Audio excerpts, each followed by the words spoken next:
Hello, everybody. It's a pleasure to warmly welcome here Pam Conrad. Thank you, Pam. We are honored that Pam Conrad accepted invitation to the Czech Aromatherapy Conference organized by Czech Aromatherapy Association. The conference will be held on 5th and 6th of April in Prague, and the main topic is women's health. So we couldn't address anybody else but Pam. Oh, thank you. Pam Conrad will be the main speaker. She will have 2 lectures at the conference. We will talk about it more later. Pam is an incredible person. She's a nurse. She's a certified clinical aromatherapist. She completed PGD in complementary therapy studies. She's also an author. She published 2 books, Women's Health Aromatherapy and Women's Mental Health Aromatherapy. Both of those will be available at the conference. She also conducted a research. She served as a CAM nurse in a large hospital pharmacy, and she's been a clinical aromatherapy educator. It's a really rich professional life, and most of that career you've been loyal to women's health. Is that right? This is, yes. Can you share with us the pivotal moments in your career and maybe describe a bit what brought you to this area of women's health and what inspiration you had that you come to this area? So I had been a nurse for about 15 years when I became involved in aromatherapy. And personally and professionally, I have always, since I was a teenager, been interested in women's issues, in women's health, women's emotional health, women's physical health, women's just reality in the world, in all of its dimensions. So I was always interested. I grew up in a pharmacy. My father was a pharmacist. My great-grandfather, his mentor, was a botanist and a pharmacist. And then from the time I started nursing, really, I was interested in the complementary, alternative, holistic approach. I was also, as a nurse, very interested in trauma medicine. And I really liked to get in there kind of in the thick of it. And I also liked to be able to learn about tools for my own health, well-being, and longevity. And as my own career and life progressed, just to have a potpourri. I've always been integrative. So I believe in medicine. I come from the medical background of pharmacy and nursing. And I've always had the utmost respect for that. And I always felt there was a gap. And I always felt the gap of self-care to decrease the likelihood of conditions or decrease the severity of them, or just enhance our own health and well-being for our quality of life. I always felt that was missing inside the hallowed halls of medicine. So I just came by it naturally. When I was at Purdue University studying cardiovascular medicine, we started learning about stress factors being a problem with cardiovascular events, also diet. So I became a vegetarian 42 years ago. And then I taught the nurses vegetarian cooking, and then I studied herbal medicine. And so little by little, and I was on task forces about herbal medicine, and I was always interested in certainly keeping my family well. I'm married, I have 2 children. And so they've grown up with herbals and with aromatherapy, and also with medicines and the doctor and all the rest of it when they needed it. As a woman, and the age and stage that I grew up in, a lot was going on in America. with women's issues, women's rights, and the very beginnings of women being studied separate from men for health and well-being issues. So it's just kind of the fire that has burnt inside of me, if you will. When aromatherapy came into my life, I really wanted to specialize in women's health. And I did a 1.5-year program to become certified. 6 months after I was certified, in Europe, do they call it qualified? In the UK, I know they call it qualified. So qualified and certified mean the same thing. So my husband was transferred to England, and in England, we didn't have any aromatherapy here. It was pretty much non-existent in the United States, except for in California and maybe Washington and Oregon, but for the most part, and I live in the middle of the country, there wasn't any aromatherapy at all. So there wasn't any hope of me getting aromatherapy into the hospital, except in a very small way. We were transferred to England, and in England, midwives and nurses had aromatherapy programs since the late 80s and early 90s. So as soon as I got there, I found them, and Denise Turan and Ethel Burns had done clinical work and had done research in mainly in labor and delivery, postpartum care. And then there was another branch of nurses the Macmillan nurses who had worked in oncology. So I studied in both, but mostly in the pregnant, laboring, postpartum woman, and then on to the gynecological issues that I'll be talking about. So, and then I took it from there. Really, I followed the research and created evidence-based programs based on the research and the work they had done in England. I spent 2 years there, and the whole time I traveled about 2 hours every week to be able to work in the clinics with the midwives there and to be able to learn how to make a bridge, which I hope to be able to help if somebody's looking for that bridge. I teach nurses and midwives, and I've done that and doulas, and I've done that for 20 years.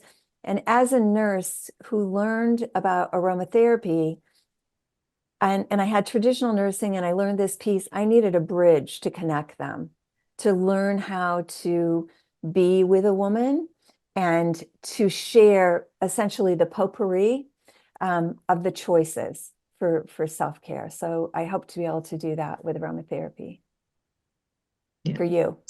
Awesome. You mentioned your educational program, which I find very unique because it's a clinical aromatherapy and it's evidence-based. Right. Can you tell us more about this program? And as I know, it's been in operation maybe over 15 years. So if you look back a little bit, how do you evaluate it, and what do you think about it now? So the foundation of it, that's a perfect second question, because the foundation of it came from my time in England. So I spent time with the midwives who had done an 8-year study of women in labor. And I bought the program, and I went to the hospitals, and I learned how they taught their midwives, how they started in the very beginning, and how like 20 years later they were still doing it, because I needed to learn how to do that. So I just followed that foundation of evidence-based practice. You can find the Burns et al. Study that was published in 2000 talks about that 8-year study. So essentially, I went there with the Burns team and just took the same program, the same 10 oils that were evidence-based. And I made a decision when I was in England, and it was very early in my aromatherapy career, that I would have to stay with the evidence base that had been studied and published in order to develop programs in the United States, and specifically in my part of the United States, Indianapolis. Indiana is in the Midwest, very conservative. And so the alternatives were not very comfortable for the medical staff and a lot of the patients here. So I needed to just only work with what had been researched specifically for gynecological issues and maternity, midwifery, obstetric issues. What word do you use? We We use OB or obstetrics and GYN. What word do you use? Well, I'm So not sure they'll say like now. midwifery. In England, they'll talk about midwifery. In other places, they'll talk about maternity, and those are kind of all the same words. When I just I've been told before that some parts of the world is confusing when they hear the American word for it. So I just want to make sure everybody knows what I'm talking about. Yes, I think we can use the translator always. Okay, So use okay. the words. I suggest use the words which are common for you. And Okay. Okay. So anyway, I brought all that information, all those programs back to the United States because my goal was to educate obstetric nurses and midwives here.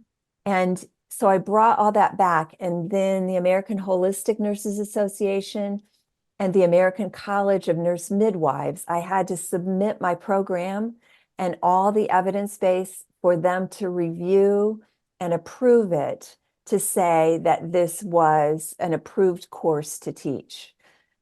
So I did that, pardon me, in 2007. I completed that curriculum development, had it approved by those organizations, which were the top of the American Nurses Association. And so it was really necessary that I go to the highest level in order for this to be looked at as something to take seriously, to something that was credentialed, something that was not alternative or woo-woo, as we call it, that it would be credible and it would be taken serious. So I had that done, and then I was working in a hospital pharmacy, a new pharmacy that was a European pharmacy, actually, in one of our hospitals. And they wanted the complementary therapy piece, so they hired me for that. And then I worked with the head of the head of the pharmacy was close with the administrator of the women's health division. So we got together and agreed that I could teach 15 of her nurses to start an aromatherapy program on their unit. So I took this curriculum, this new course, taught a group of 15 nurses, doulas. At that time, it was nurses and midwives. And we started the first in America. And it's still for a long time, it was the only, but now there are others, several others. It was the first in the US evidence-based nursing aromatherapy hospital unit program. So that was pretty exciting. So it was a 2-day class. And so they learn all about the evidence-based oils. And then now I have it down to like the 1-day class that I'm going to be teaching there in Prague. But we started with that, and it was both the maternity and the gynecology. Now we have it just the maternity, which we'll talk about. And I only teach the evidence-based oils. What the oils are, I show the research for them, how they're all used, how they shouldn't be used, the contraindications and why. And then they know the different methods that are okay to use those oils. They know the studies that have been done. And then I talk about a lot of case studies, the specific cases, because I think most of us, especially when it's a new modality, most of us, it helps us if we can picture the woman in a certain stage of like premenstrual syndrome or menopause or labor or postpartum. How exactly do you use these oils? What oils? What is the timing? What is the percentage? What do you dilute them with? So we'll talk about all those kinds of things. And then, yeah. So does that kind of answer what you? was the biggest challenge developing such a program? The biggest challenge was the approval to do the program. The biggest Yes, I challenge can has believe. always been the doors to open. And everywhere, it's always been that. And it has always started very, very simply. Sometimes it's a manager. It has to always have a manager administrative approval, but almost always it has started with one nurse or one midwife from that unit who is very well respected, and the manager will listen to them and they're the ones who will oversee the program when I leave. And they're the champion for it because I'm an outsider. So they're the ones that they know the other staff, they know the other nurses and midwives who would be good at this, who would take it seriously, who would continue the program and grow the program. So once I get in the door, it's not really, I mean, there's some logistical pieces, Mm-hmm. but generally by that time, only the serious nurses and midwives are in the program and they have administrative approval. In the very beginning, we had to do it by baby steps, which I always recommend. We did what's called a pilot program. And so we tried it. We did the education. Education's always first. And then we did the education and collected data for 6 months. And then I presented the data to the doctors. And, and that was very challenging because they didn't want it and they didn't want me. But I spoke only evidence and I spoke only data. And I showed them the before and after on bar charts. I showed them the research. They told me that I had 8 minutes to present it and the floor would drop open if at the end of 8 minutes in their meeting. And I was done in 7.5 minutes and they let me continue the program because I showed them data. I didn't talk in kind of esoteric terms. I only said, you know, here's pain. The pain was an 8. We did the aromatherapy. The pain was a 4. That's all they want to hear. And they Yeah, want to know that it's evidence-based to start with. you talk the same language as our association. We Oh, good. also support evidence-based aromatherapy and education as the first thing. Wonderful. Yes. That's good. That's very good to know. You also mentioned the pharmacy, and Yes. you served as a consultant. Yes. Can you maybe tell us what were the plans that you developed or used in the hospital or for your program? The, What was the the, path? the pharmacy was a very interesting experience. It came about by coincidence. I had an aromatherapy inhaler at an event to give to a speaker at an event. It was a women's health event for breast cancer. And there was a famous speaker, and I brought an aromatherapy inhaler for the speaker as a gift to thank the speaker for their work in this area. The group around the speaker, one of them happened to be an administrator at this hospital that was building this new pharmacy that wanted complementary medicine.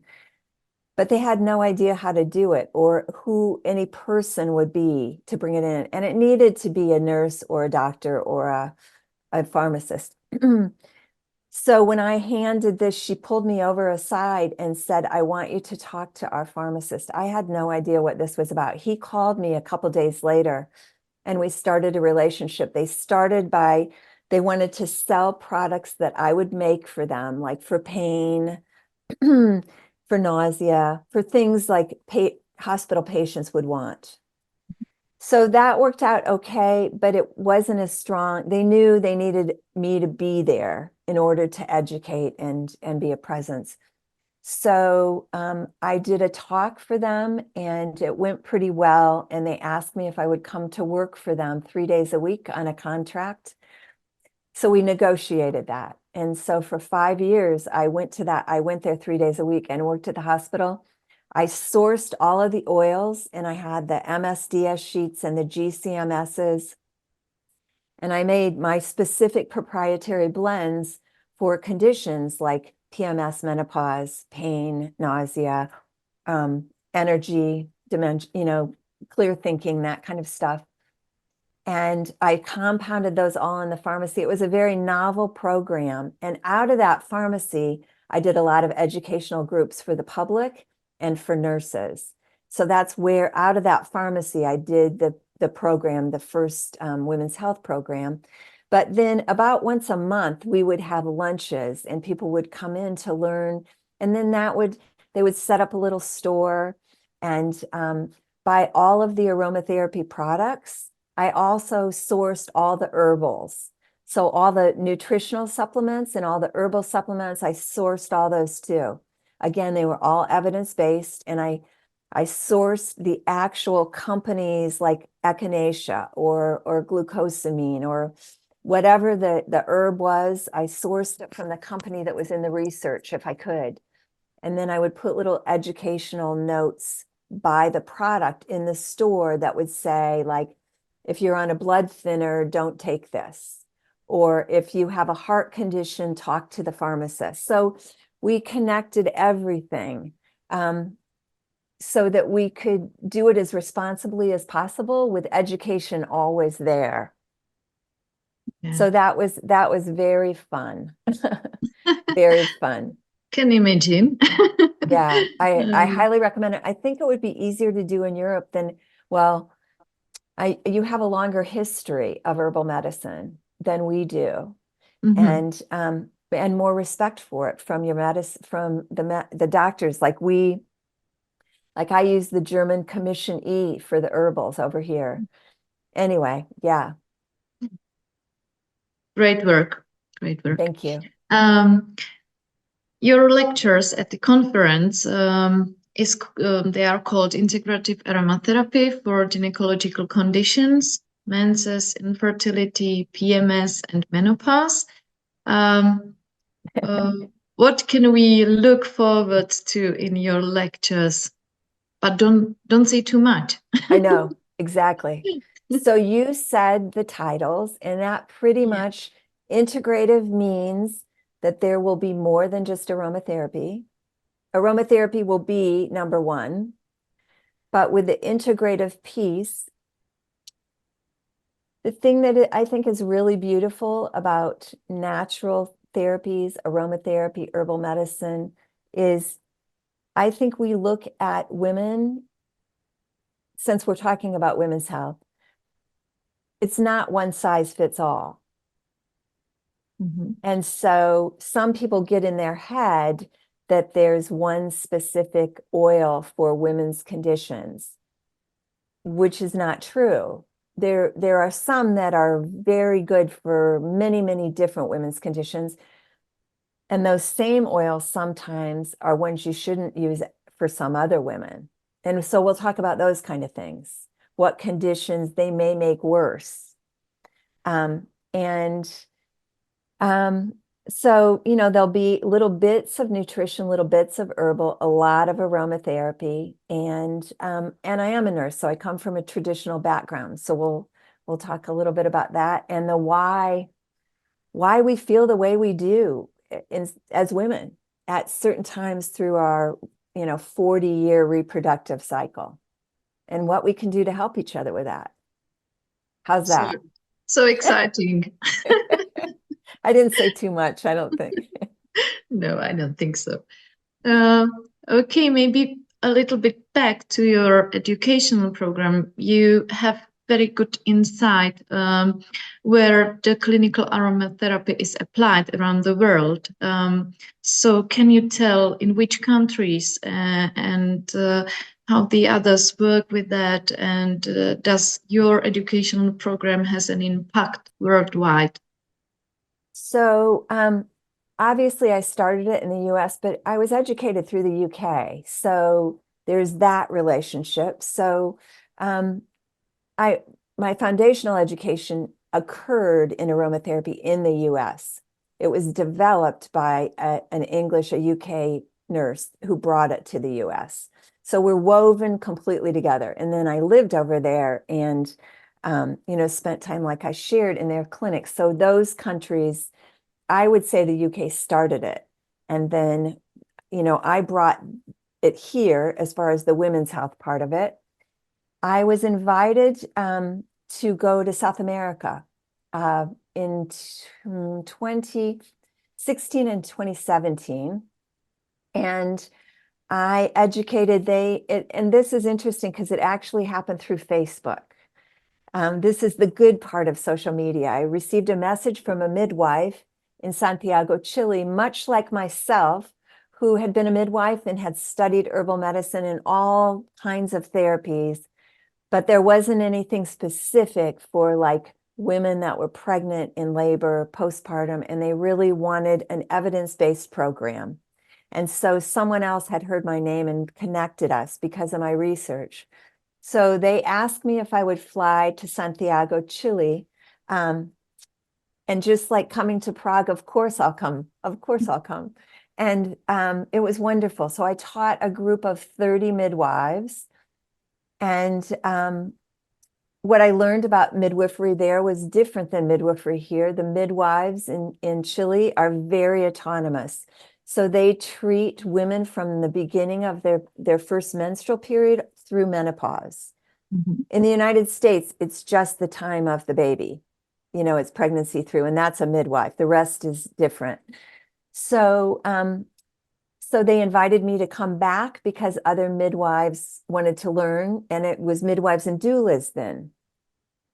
And because doulas are very active there too. So I taught that class again, and then the first class I taught the first time, they wanted more advanced. So when I came back, I taught them more of the integrative. So we went beyond what I had taught them, and I taught them like some of the gynecological and some of the other things besides aromatherapy for kind of a more enhanced integrative approach. So they have very active programs there now. They were very strong midwives, and several of them have really, really strong practices in businesses and schools now that they've taken from that. And they've just, you know, they already had their own foundational education in their own area, and then they just took that, and I'm so impressed with them, like what they've done and accomplished. And and I'm honored that I was able to bring that there. And then they, you know, you plant seeds and they went and grew forests. So that also I know that they're now like taking it into Japan. I've been to Japan to speak about my research. I haven't taught there. I know I have midwives, and this was a positive about, at first I only taught in person. So hospitals would hire me to come to their hospital and teach their many nurses or midwives. And that's the only way I wanted to do it. I really didn't want to do online. And then like everyone, when we were in the pandemic, we couldn't do that, you know, for a couple of years. And so the only way to continue was to do it online. The good thing about that is I taught nurses in Australia, New Zealand, Puerto Rico, Spain, Norway, France, England. So it grew in a way I could not have imagined because of what we're doing right now. So I Yeah. know that some of those are in a hospital or clinic, and a lot of them have their own private practices. So it just depends on what kind of practice they're in. But yes, it's in a lot of different countries now. And it depends on the regulations. Like American regulations are different than European, different than South American. So all I can do is bring the information, tell you my lessons learned. And we speak enough common languages that it's like, well, try this, try that. And I usually Yeah. start with a nurse or midwife. It doesn't usually start with a physician. Yeah. And now you're coming to Prague, to the Czech I'm coming Republic, to Prague. Yay. and I get to see there's the clock again. I love that clock. That's my favorite site I think I've ever seen. We went to see it 5 times and took wow. videos. Wow. Um, and the great news is that you'll be not only at the conference, but we agreed also on a one-day course for Yes. midwives, doulas, and nurses. Yes. That's great. Thank you for Yes. that. So maybe just give us a little bit insight for who the course is and who shouldn't miss it. Okay. So this course is the course I was talking about that I have taught since 2007, that I started with the 15 nurse, the same foundation. So we will go. The good news is that since that time, so that's 17 years. So since that time, there have been more studies done. When I started, we had no evidence base for pregnancy. We only had evidence base for labor and delivery and postpartum, but now we have evidence base for all three. So it is for midwives, it is for women's health nurses, and it is for doulas. So that's specifically who it's for. I don't know how it works with your aromatherapist if you have some that specialize in that area, but thus far, I've always taught midwives, obstetric nurses, women's health nurses, and doulas as well. And so that's very helpful because that shows me that you already have the foundation of nursing, midwifery. So we start from that same point where we share, like I have a nursing foundation, you have a nursing or midwifery foundation, and we build from that with the aromatherapy. And this is the guidebook that will be part of the course. I know that Janka's working on this. And this is the book that was published in 2019, and it has separate chapters for pregnancy and labor and postpartum, and also then the PMS menopause. So this will be a big part of the conference. It's small, as you can see, and it's very user-friendly, and midwives just around the world have really, really appreciated it because they can just go, oh, that's right. You know, I do this right now at this stage, this much, because you don't have extra time. So I teach you therapies that you can do in less than 5 minutes. Everything is less than 5 minutes because as a practicing nurse, I know you don't have extra time and things happen fast. And so it's very much practical, and it's very much, it's meant for a practice-based midwife, nurse, doula. So, so that you have those handy tools right in your pocket when you're with a woman, and you can teach, well, you can teach her how to take care of herself after that time, but you can be caring for her during that time. So like I said, the foundation was built in England in the late 80s, and then there was an 8-year study in the 90s that we'll be talking about. That's the foundation of the program that has never changed. And because I follow the evidence base and they have followed the evidence base, we have over 30 years, almost 35 years of safe and effective practice. Nothing bad has ever happened to a mom or babe following the evidence base. So that's what I teach you.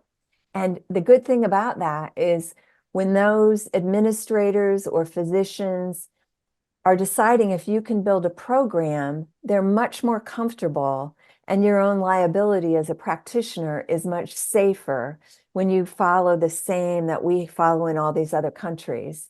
And you can prove that we use it because it's been researched and it's safe. So I'm going to teach you how to do that. I'm going to show you the points of the body. We're going to have a good time. We're going to laugh.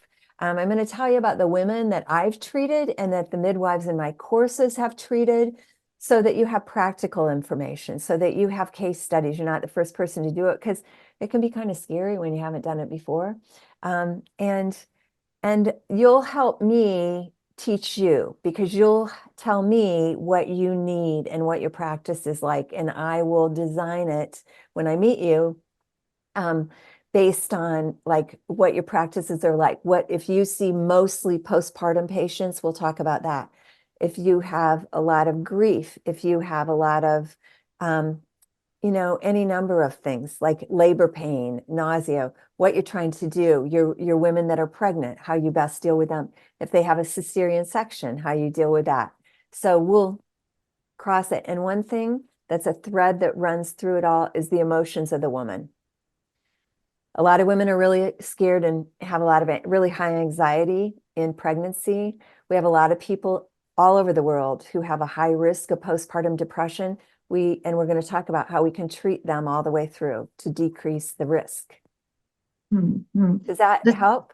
Yeah, it sounds very helpful, and I think it's usually about the time. You usually don't have much time, Right. especially in hospitals. Right. So the Right. practical, quick tips are very helpful. Thank Right. you for that. Okay, so maybe one of the last questions. You also conducted the research, and the research focused on postpartum anxiety and depression. Right, correct. I know you had significant positive results. Right. Can you speak about if these findings had an impact on discussion and on what we can apply now for women's mental health? Sure. The study that I did, I'll explain it when I come over, and you can look it up. It was published in 2012 in England, and it's under Conrad and Adams, and it's a pilot that we did for postpartum anxiety and depression. And, honestly, it was very, very simple. And I can teach you how to do it. And it was, as you'll read in the study, we used lavender and we used rose. And I saw the women 2 days a week for 4 weeks and for 10 minutes each day. And we tested them with a standardized test that I will talk to you about, that I'm sure that you have there because we have it all over the world. We tested them in the beginning to make sure they were qualified, that they were depressed and or anxious clinically. We tested them after 2 weeks of therapy, and then we tested them again after 4 weeks of therapy. And we were able to show, I felt like it would show that it helped anxiety. What I didn't expect was how much it helped depression. And so we compared that to the control group. The control and the treatment group, they all saw their doctors or their midwives. If they needed to be in support group or have a psychotherapist, they did all that. Nothing was taken away from them. The only difference is in the treatment group, the aromatherapy group saw me twice a week for an aromatherapy treatment, twice a week for 4 weeks. The control group saw me, but they didn't do aromatherapy. And so I was available to both for questions, but when I went into the aromatherapy treatments, it was just myself and the woman. They couldn't have their children in there, their spouse. They couldn't have anybody else in there. We were quiet during the treatment. There could be no dialogue. So that was the only difference. We tried to keep it as close to only about the oils as possible. And we were able to show, and I can show you exactly how to do it so you can use it with your women. The other thing I've learned over all these years are different cultures respond differently to different oils. So we can look at the evidence of an oil, and we also can be much more effective, or at least a little bit more effective, if we also consider the culture that we're dealing with, meaning that, for example, in my part of the world, rose and lavender worked very well. When I taught in South America, the midwives said that their patients would not like rose and lavender, and they used citruses. And I'll tell you what they used when I come to see you. And they had results even better than mine by considering the cultural components of what the women in South America and Chile would like versus the women in Indiana. And I can't wait to hear about your oils and your scents and your traditions, because I really want to weave those into what we're doing. I'm not coming over there just to tell you to do everything this American way. I want to know what your way is and what plants and what oils are precious to you. We will work with the evidence that we have to make it the most effective for the women in Prague, in all of Czechoslovakia and Slovenia, whoever's coming. I invite everybody to come. I would love to teach you all. I'd love to present you all. This is a wonderful aromatherapy organization. And I am so grateful and thankful, we should all be, that you're putting this on. My focus and goal for my entire career, and particularly since aromatherapy, is to reach as many women as possible, to show them that there are comforting modalities to help them physically and emotionally through this journey of life as a woman. And so I'm grateful that I get to teach the practitioners who will see hundreds of thousands of women in their lifetime. So it just multiplies. It sounds like your life mission. It is, it is. I don't hide that very well. And it's very interesting, the cultural aspect. So let's find out what's good for our women here in Yes, Central Europe. exactly. with you. Pam, thank you very, very much for So being nice to with meet you, us. Petra. Is there anything else you would like to say to the audience of this session? I just hope, I strongly encourage you to sign up for the conference. And if you're a nurse, a midwife, a doula in the area, to sign up for the class. And they have all the details about that. I would love to teach you. I'd love to share what I know. I've been in aromatherapy for over 20 years, well, 25 years. So I have a lot to share, and I'd like to meet you. And this is a very big experience for all of us to be together. So please come, please join, and I can't wait to meet you. Pam, thank you, and I Thank can't you. wait to have you here. See you soon in April. That's right, Bye. very soon. Bye, thank you.